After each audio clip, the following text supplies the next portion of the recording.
What's up, guys? So again, this week we're studying famous firsts.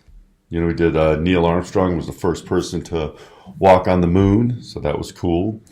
Now another first was the first people to ever fly in an airplane.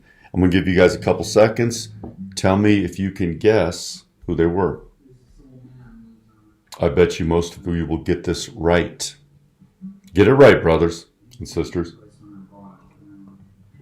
All right, so here's the scoop. The Wright brothers were the first people ever to fly an airplane. They built an airplane. I'm going to give you some fun facts about them, and then we're going to do our drawing. They decided who was going to fly by flipping a coin. Wilbur won the toss, but he got in the plane. He went to fly it. First attempt, big, huge failure. Orville won second and managed to fly for 12 seconds. So the first plane ride ever was 12 seconds. And that's pretty good little stat. There was a 4 years age difference between the two of them. And when Wilbur was 11 and Orville was 7, their dad gave them this little toy contraption that kind of looked like a helicopter. So think of that, 11 and 7, and they had to share this little toy, but they loved it. And they loved it so much as they grew older, they kept building replicas like their of the toy that their dad gave them. They started a newspaper company.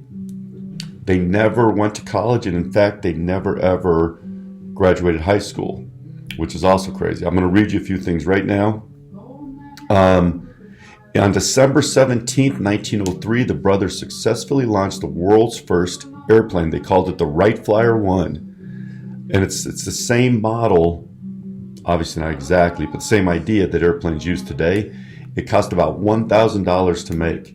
Now, I should have Googled this, but this will give you guys something to do. Figure out what it costs right now to make a plane, like one of those huge ones that flies all over the place. The Wright brothers only flew together one time. On May 25th, 1910, they took a 6-minute flight. Orville was the pilot and Wilbur was his passenger. And on that same day, Orville took his 82-year-old father, Milton, on a 7-minute flight. And they flew about 350 feet in the air. Now, I do know the answer to this, but Google how high planes fly now. That's kind of fun. They did some test flights. The reason they flew in Kitty Hawk is because there was a lot of sand and it was really windy there. So there's our famous first right there with the Wright brothers, and we're going to do a drawing on that in a little bit. All right, Google that stuff up, because when I see you, I might ask you some questions. Talk to you guys in a bit. Bye.